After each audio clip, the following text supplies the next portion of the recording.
Assalamualaikum warahmatullahi wabarakatuh. Selamat pagi rekan-rekan media semua. Semoga dalam keadaan sehat selalu. Pada pagi hari ini, alhamdulillahirabbil alamin, kita bertemu lagi.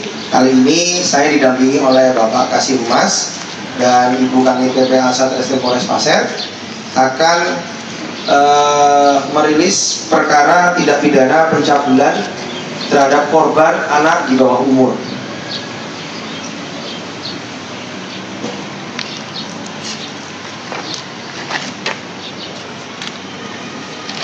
Patut kita sesalkan bahwa di Kabupaten Pasir yang sama-sama kita cintai dan kita banggakan ini, pada sekira akhir bulan Agustus tahun 2022 sekitar pukul 11.30 WITA, korban dia ini jam istirahat menuju ke kantin sendirian. Kemudian di lorong sekolahnya dipanggil oleh tersangka dengan status pekerjaan adalah guru, statusnya honorer. Kemudian dengan bujuk rayunya yang bersangkutan melakukan tindakan tidak senonoh atau tindakan cabul, antara lain mencium kening, mencium pipi, memeluk, dan mohon maaf apabila kurang sopan, tindakannya berulang sampai dengan sempat meremas dada dari korban. Adapun perkara yang kita sangkakan adalah pasal 82 ayat 1 dan ayat 2 Undang-Undang Nomor 17 tahun 2016 tentang penetapan peraturan pemerintah pengganti Undang-Undang Nomor 1 tahun 2016 tentang perubahan kedua atas Undang-Undang Nomor 23 tahun 2002 tentang perlindungan anak, dengan ancaman pidana paling singkat adalah 5 tahun dan paling lama 15 tahun, dan denda paling banyak 5 miliar rupiah. Dan dalam hal tindak pidana dilakukan oleh salah satunya tenaga kependidikan yang menangani perlindungan anak, pidananya ditambah sepertiga dari ancaman pidana. Nah, silakan, artinya ancaman pidananya diperberat karena tersangka ini merupakan tenaga pendidik yang berstatus tenaga honorer. Tempat kejadian perkara ini ada di salah satu ruang di salah satu sekolah menengah pertama negeri di Kabupaten Pasir. Modusnya tentunya tersangka ini sebagai guru honorer yang mengajar mata pelajaran seni.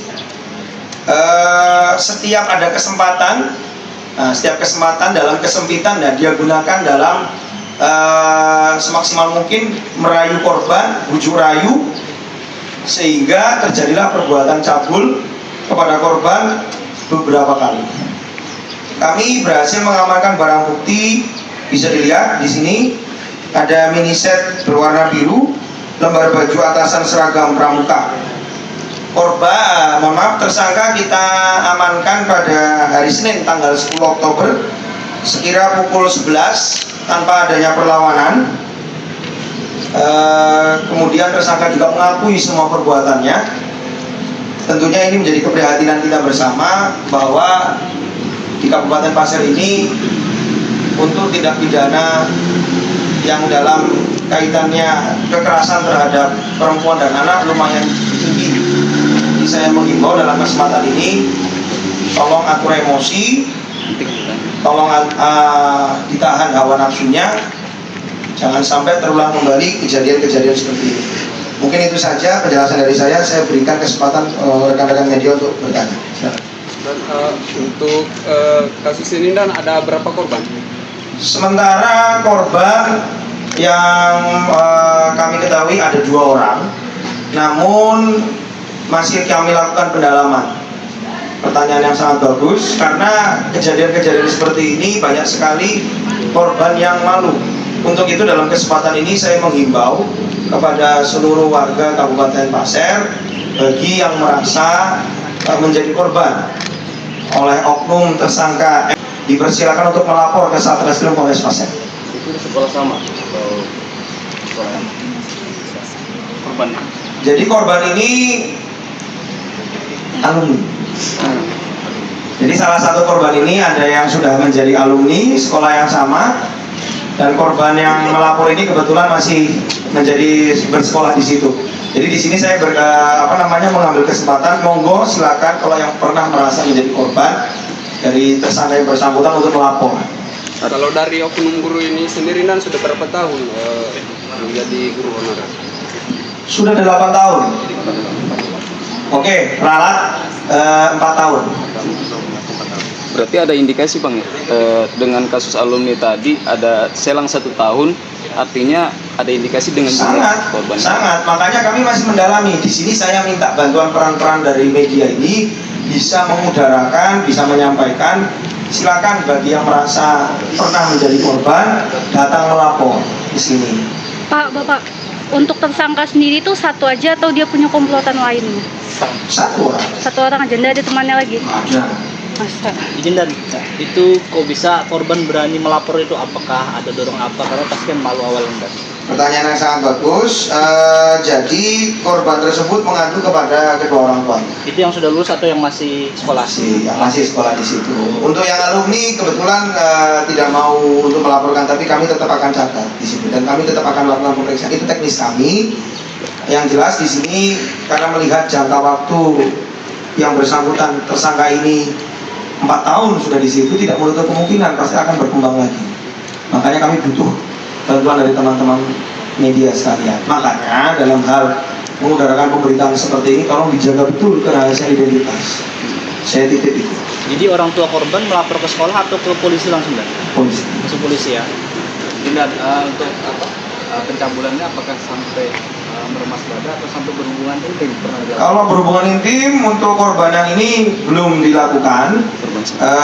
Untuk mencium sudah, bibir, kening, pipi, semua kayaknya mukanya udah dijamah semuanya. Kemudian meremas dada juga sudah. Seperti itu. Apakah ada dasar suka sama suka sebelumnya?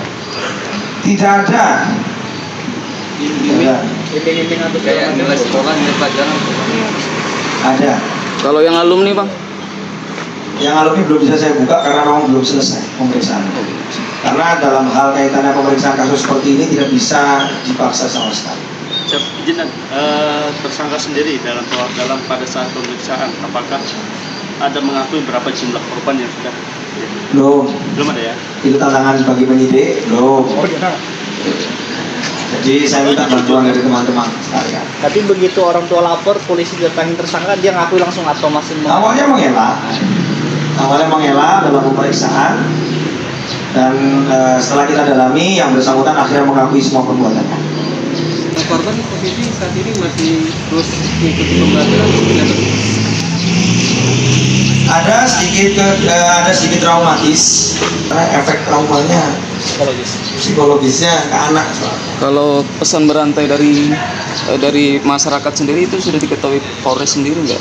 Ada 7 korban katanya. Saya baru tahu dari rekan-rekan media nih. Bisa nanti di-share ke saya atau ke bukan itu ya. Jadi kita dalami. Berdasarkan isu yang berkembang kan bahwasanya ada juga korban yang sampai sempat dirawat. Itu bagaimana? Nah, masalahnya isunya, gosipnya, WA-nya, SMS-nya belum nyampe ke saya, Mas Wi. Jadi saya belum bisa komen. Jadi saya tunggu.